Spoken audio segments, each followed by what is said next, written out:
Hello, Saints, and welcome to the very first official full episode of Mere Discipleship. And what we're going to dive into today is the very essence of that word disciple. What is a disciple today? So I want to begin by starting with a story. A few years ago, I was sitting in a coffee shop watching people scroll on their phones. One person was following a fitness coach, another was listening to a motivational speaker, someone else was watching a pastor. And it hit me. We talk about followers all the time, but we rarely talk about disciples. And that made me wonder, what does that word even mean anymore? Disciple. Long before the word disciple became religious, it was simply a human word. It came from the Latin discipulus, meaning student or apprentice. Not someone who casually listened, but someone who arranged their life around a teacher. Picture an apprentice in an old village. They didn't just attend a class. They lived with the master. They watched how the master worked. They copied their movements. They failed, tried again, and slowly became like them. A disciple wasn't collecting information. A disciple was being formed. And Scripture confirms this idea of formation.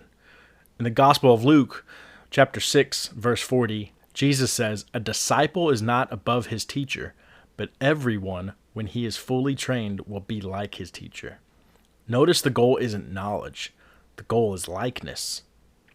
Now imagine first century roads, dust in the air and ordinary people leaving everything behind. Fishermen, tax collectors, people with routines and families and plans. They weren't invited to a weekly lecture. They were invited into a life. In the Gospel of Matthew, chapter 4, verse 19, Jesus doesn't say, "Come hear me speak." He says, "Follow me, and I will make you fishers of men." Follow me, not admire me, not quote me, not observe me from a distance, but follow me. In Scripture, disciples didn't just hear teachings. They walked miles together. They ate together. They argued, doubted, learned, and changed. Their teacher didn't just say, "Listen to me." No, he said, "Follow me." And that meant follow how I love. It meant follow how I forgive. It meant how I serve and follow how I suffer. Jesus later says this in John 13, verse 35. "By this everyone will know that you are my disciples if you love one another." Discipleship wasn't measured by memorization. It was measured by transformation. Now fast forward to today. We don't walk dusty roads anymore. We scroll timelines. We say, "I follow this person. I subscribe to that channel. I like this idea." But let's be honest. Following today costs almost nothing. You can't follow someone and never change your habits. You can listen to truth and never practice it. You can agree with wisdom and still live the same way. Somewhere along the way, disciples became spectators. James speaks directly to this. Do not merely listen to the word, and so deceive yourselves. Do what it says. It's in James chapter 1, verse 22. In other words, information without action is self-deception. Let me tell you a story. Two people joined the same gym. The first one loved watching fitness videos. They shared motivational quotes. They wore the clothes. They talked about health. The second one showed up every morning at 6 a.m. They struggled. They learned the form. They listened to their trainer. They changed what they even ate. They kept going when it was even uncomfortable. Both admired the same teacher. Only one became different and actually changed. One was a fan. The other was a disciple. Jesus once described the same difference.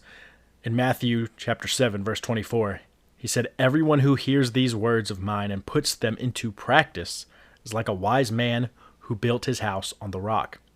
The difference wasn't hearing. The difference was doing. So what makes a disciple in today's world?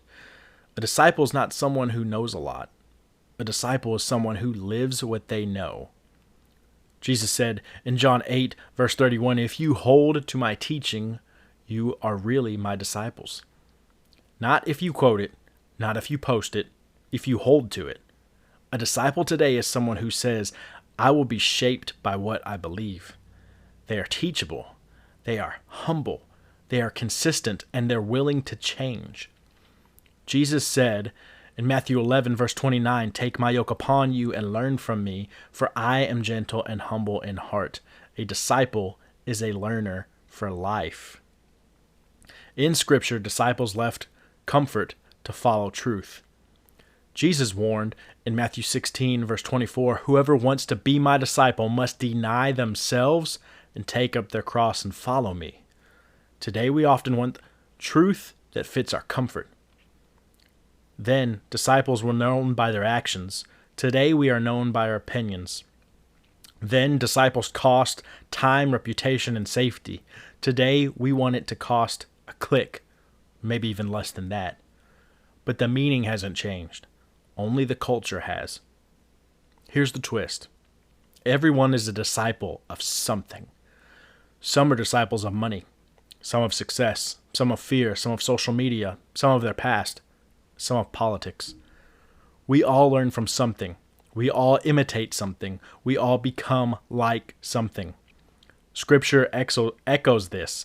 In Romans 6, verse 16, it says, "You are slaves of the one you obey." Whew. The question is not, am I a disciple? The real question is, who or what is discipling me? Imagine what it would look like if discipleship returned to its true meaning. People who don't just talk about love, but practice it. People who don't just quote truth, but live it. People who don't just criticize the world, but heal it. Jesus said in Matthew 28, again, verse 19-20, "Go and make disciples of all nations, teaching them to obey everything I have commanded you." Not teaching them to know everything, teaching them to live it. A disciple today looks like someone who listens deeply, who serves quietly, learns daily, walks humbly, and leads by example. I once met an elderly man who had been a student of one teacher for 40 years. Someone asked him, "Why do you still follow him after all this time?" He smiled and said, "Because I am still becoming who he taught me to be." Paul said it this way in 1 Corinthians 11, verse 1, "Follow me as I follow Christ." That's a disciple. He was an example. Not someone who arrived, but someone who is still becoming. So maybe the question isn't, what is a disciple? Maybe the question is, who am I learning from? Who am I becoming like? And is the path making me more loving, more truthful, more whole? In a world full of followers, disciples are the ones who walk the path when no one is watching. It's that integrity, that doing, being, and saying who you are when no one is looking at you, when there's no post about you. I want to thank you all for tuning in and listening today. God bless. Again, like us, follow us, share the show. And if you get a chance, start asking the questions. If you're a mentor, send us questions that people have asked you. If you're a disciple or a new believer or just have any kind of questions, please start sending the questions in. We'll talk about it and learn about it and seek answers along the journey together. You can do that through our Facebook page or email us. Should be in the notes of the show below, but if not, it's MERDISC, that's MEREDISC, number 28 at yahoo.com. Send us a message, ask your questions, or just give us a comment. We love you guys. See you next time.